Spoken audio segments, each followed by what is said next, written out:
Stop number 80, replacement hips and incontinence. Assisted care, more pills than you can remember what they're for, and bi-monthly hospitalisation. Please stand clear. I'm okay.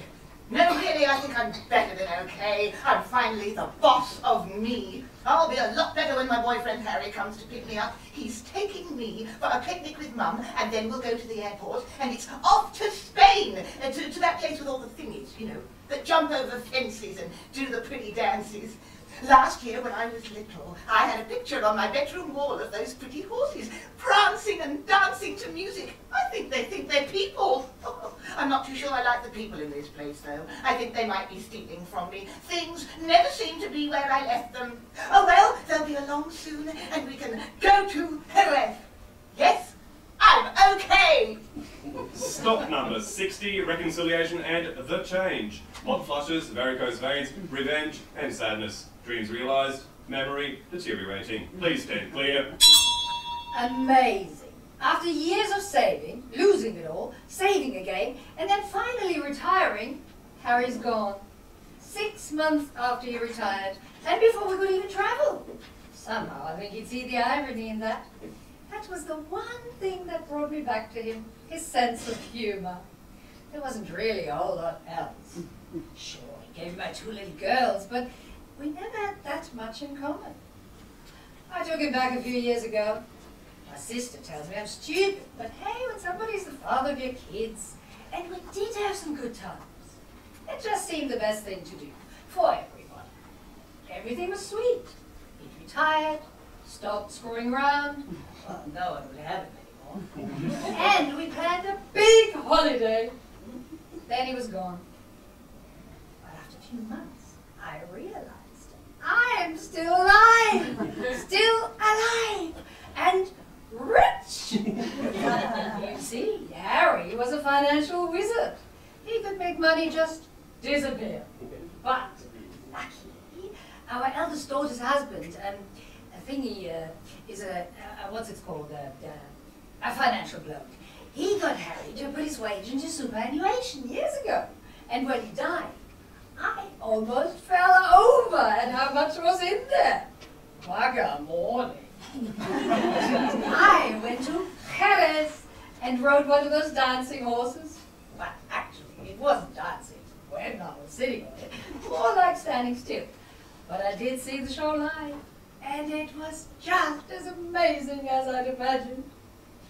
When I think of all the times we almost went, the girls' school fees, losing everything in the crash market, Harry's operations, and there were his other escapades. What was I saying? I reckon Harry's conductor must be annoyed at all the money I got. Poor little thing. What's she gonna do now gravity's caught her? Time is an amazing healer. And let's face it, Harry will be annoying me soon enough in a different place. Stop number 50, all men are bastards, 70% of everything he owns, midweek tennis and your first grandchild. Heavier makeup and slight incontinence when laughing. Please stand clear. All men are bastards, except for my little grandson. And I'll make sure he never turns out that way. I hope you're happy, Harry, and that little bitch you called a conductor. Oh, she's my partner at work, hon, and we have to work late again. No one's wives are going to the conference in Adelaide, and you'd just be bored with all that talk about public transport. Bored in Adelaide? They have a great dressage place there.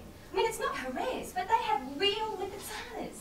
And for a fee, they can teach you some basic tricks. Conductor. I'll give you bloody conductor.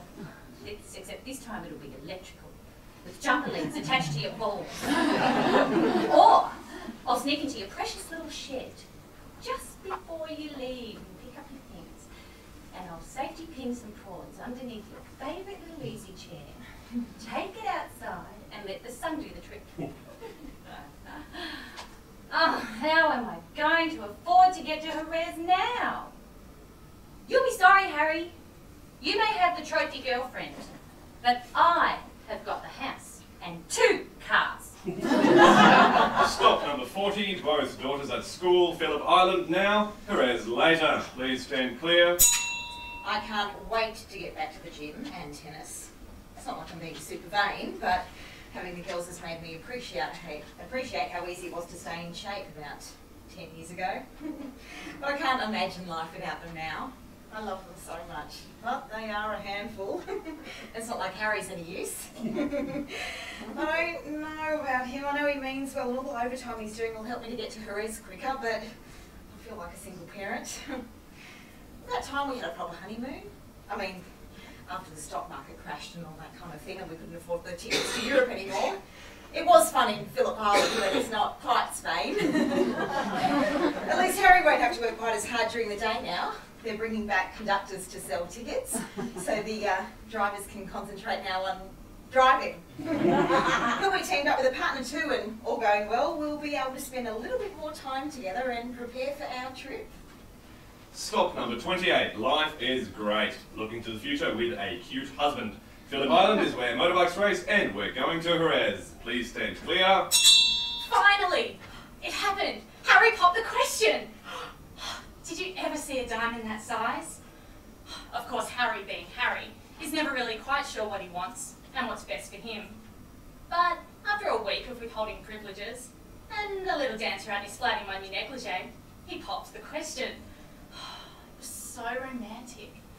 I'd run out onto his balcony and told him for the 10th time that night that I was off limits with a headache.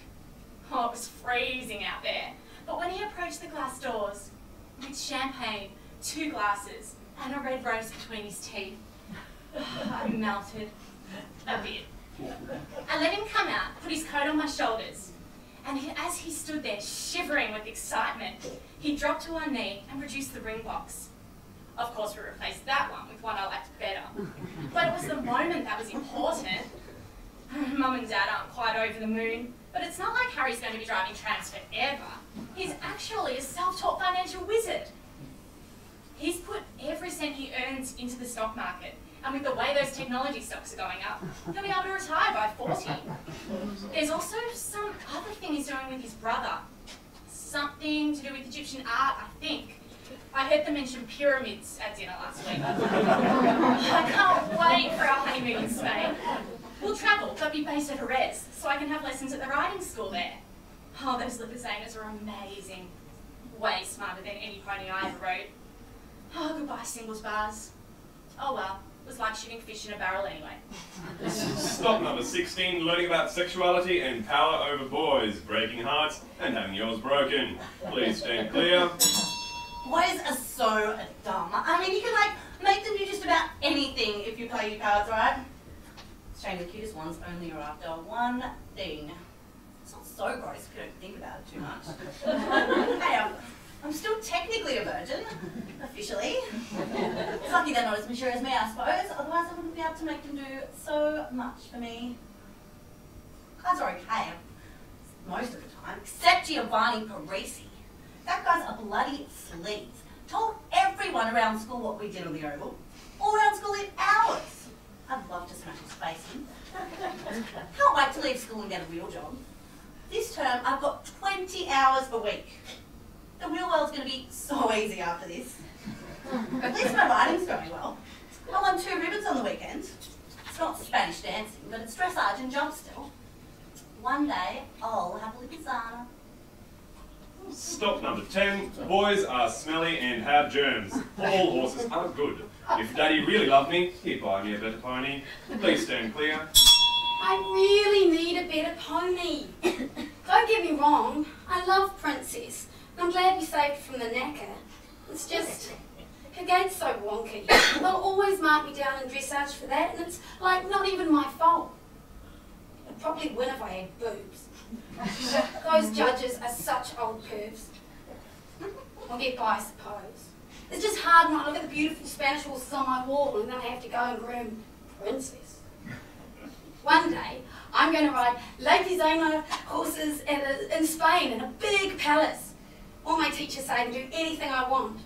Not as good as boys, but better. So when I get big, I'm going to be the boss of all of them.